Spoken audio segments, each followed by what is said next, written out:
Hello everyone, आज हम जो है नेक्स्ट टॉपिक जो करने जा रहे हैं वो है कंपोनेंट्स ऑफ टोटल कॉस्ट, कि टोटल कॉस्ट में कौन कौन से कंपोनेंट्स शामिल किए जाते हैं। तो इन कंपोनेंट्स को जैसे मैं जनरली बता देती हूँ कि prime cost, factory cost means total cost जो है उसमें शामिल की जाती है, लेकिन उसको हम जो समझेंगे एग्जैक्ट में क्या है वो कॉस्ट शीट के माध्यम से इनका जरूरत जो क्यों पड़ती है कॉस्ट शीट बनाने के लिए पड़ती है। अब कॉस्ट शीट क्या होती है हमारी? कॉस्ट शीट जो है एक तरह से पर यूनिट कॉस्ट या टोटल कॉस्ट मेजर करने का एक तरीका है। आप किसी भी प्रोडक्ट को बना रहे हो तो अगर मान लो टेंडर भरना है तो जब तक प्रोडक्ट बनेगा नहीं उसकी एक्चुअल कॉस्ट का पता नहीं चलता है, लेकिन हमें जो है टेंडर भरने के लिए पहले से ही एस्टिमेशन लगाने पड़ते हैं कि हम इतने में ये चीज जो है कंप्लीट करके देंगे। उसके लिए हमें उसकी टोटल कॉस्ट का पता होना चाहिए, पर यूनिट कॉस्ट का पता होना चाहिए। तो वो चीज पता लगाने के लिए जो है हम कॉस्ट शीट का यूज जो है करते हैं। तो कॉस्ट शीट जो है किसी भी कंपनी में जो है कॉस्ट को कंट्रोल करने के लिए भी यूज की जाती है कि क्या एक्चुअल कॉस्ट स्टैंडर्ड कॉस्ट से ज्यादा तो नहीं आ रही है, कम आ रही है, तो उसके अगेंस्ट एक्शन जो है वो लिए जा रहे हैं। तो जैसे सबसे इंपॉर्टेंट बता दिया मैंने कि टेंडर कोटेशन भरने के लिए इसका इस्तेमाल होता है। तो कॉस्ट शीट हम बना के देखेंगे और इसमें हमारे कंपोनेंट्स ऑफ टोटल कॉस्ट भी जो है शामिल किए जाएंगे। तो स्पेसिमेन बनाते हैं हम कॉस्ट शीट का।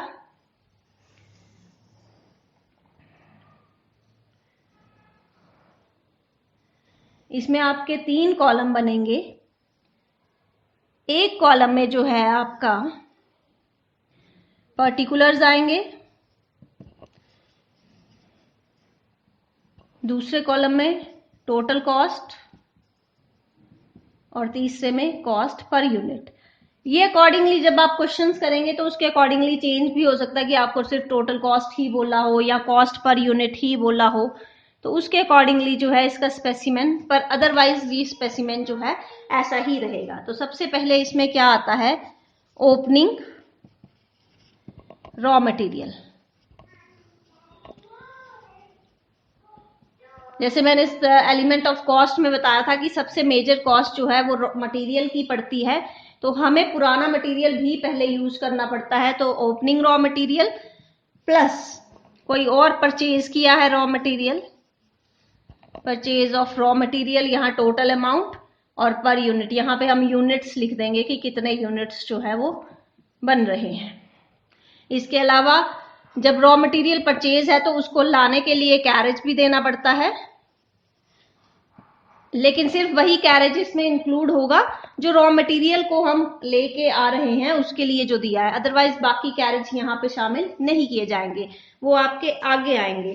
कोई और एक्सपेंस किया है उसके बाद जो है इसमें क्लोजिंग स्टॉक लेस कर दिया जाएगा रॉ मटेरियल का।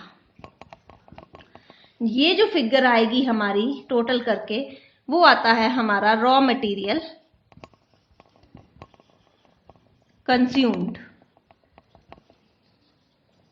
अगर आपको क्वेश्चन में ओपनिंग रॉ मटेरियल क्लोजिंग ये नहीं दिया है तो आपको डायरेक्ट यही फिगर दी होगी, तो आपने क्वेश्चन यहीं से स्टार्ट जो है करना है। तो रॉ मटेरियल जब आपके पास आ गया, cost of raw material consumed आ गई, इसमें आपने डायरेक्ट लेबर जो सेकंड मेजर एलिमेंट था, direct labour plus direct expenses, ये दोनों ऐड किए तो ये मेन कंपोनेंट आ गया आपका टोटल कॉस्ट का, जिसको हम बोलते हैं प्राइम कॉस्ट। यहां जो आएगी, ठीक है। प्राइम कॉस्ट के बाद जो है हम सेकंड चीज क्या ऐड करते हैं? Factory overheads.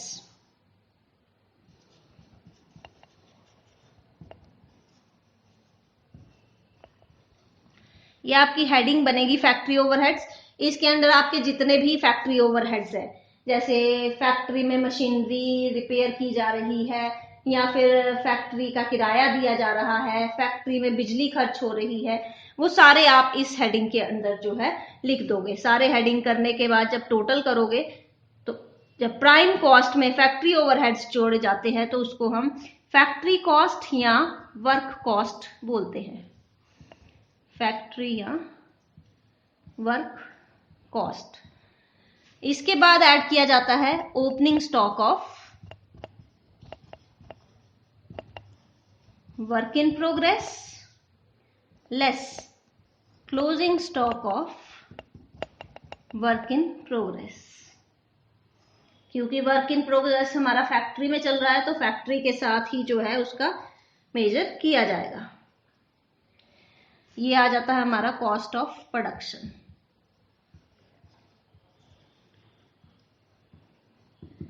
इसके बाद जब फैक्ट्री में बन के सामान पूरा हो गया फिनिश्ड गुड्स, उसको सेल करना है। सेल से पहले जो है उसके ऑफिस एक्सपेंसेस भी होंगे, तो ऑफिस ओवरहेड्स।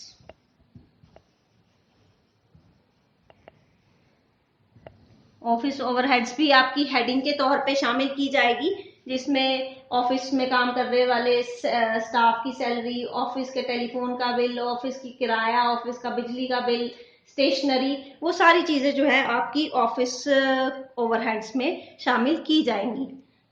इसको हम बोलते हैं, जब ये टोटल किया जाता है कॉस्ट ऑफ प्रोडक्ट या फैक्ट्री कॉस्ट के साथ ही, इन दोनों को हम फैक्ट्री कॉस्ट भी बोल सकते हैं, इसमें ऐड किया जाता है तो वो आती है आपकी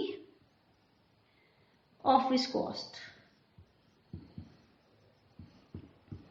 ऑफिस कॉस्ट के बाद अब सेल कर दी जाएगी तो सेलिंग एंड डिस्ट्रीब्यूशन ओवरहेड्स।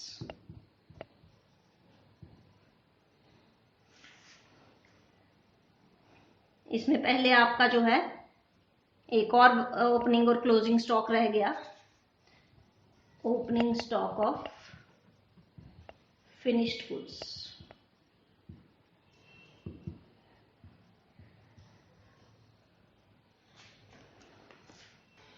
जब आपके ऑफिस ओवरहेड्स किए थे तो उसके बाद हमारी ऑफिस कॉस्ट आई थी। इसमें आपका opening stock of finished goods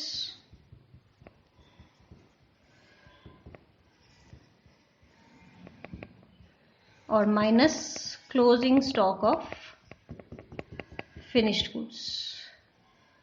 जब ये कर देंगे तो ये हमारी जो है cost of goods sold, cost of goods sold आ जाएगी। इसके बाद लास्ट में जो एक्सपेंसेस आते हैं वो आते हैं हमारे सेलिंग एंड डिस्ट्रीब्यूशन ओवरहेड्स। ये हम ओवरहेड्स में ऑलरेडी पढ़ चुके हैं। सेलिंग एंड डिस्ट्रीब्यूशन ओवरहेड्स मतलब कि सेल करने के लिए जो जो खर्चे आपने जो हैं किए हुए हैं, जिसमें डिलीवरी वैन जो सामान को पहुंचाने के लिए उसका खर्चा, या सेल्समैन की सैलरी, या advertisement, bad debts, sale office के एक्सपेंसेस हैं, वेयर हाउस है उसकी रिपेयर है उसका खर्चा है, तो वो सारे इस हेडिंग के अंदर जो है आ जाएंगे। जब कॉस्ट ऑफ गुड्स सोल्ड में सेलिंग एंड ओवरहेड्स ऐड किए जाएंगे तो ये आ जाती है हमारी कॉस्ट ऑफ सेल्स, कि एक्चुअल में हमारा प्रोडक्ट जो है इतने में बना है, ठीक है, लेकिन हम इस कॉस्ट में तो नहीं बेचेंगे, हम उसमें थोड़ा प्रॉफिट ऐड करेंगे, तो ऐड प्रॉफिट। ये प्रॉफिट की परसेंटेज हम अपने उस एक्सपीरियंस के बेस पे, पास्ट डाटा के बेस पे जो है वो सेट कर सकते हैं, और जब कॉस्ट ऑफ सेल में प्रॉफिट ऐड कर दिया जाएगा तो वो आपकी सेल्स की फिगर आ जाएगी। मीन्स इतने रुपए में जो है हम आपको प्रोडक्ट बना के तैयार करके जो है देंगे। तो ये था आपका कॉस्ट शीट का परफॉर्मा।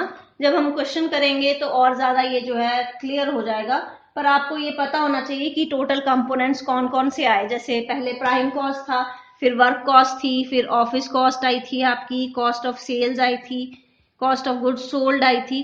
तो ये आपके जो है टोटल कॉस्ट के कंपोनेंट जो है वो माने जाते हैं।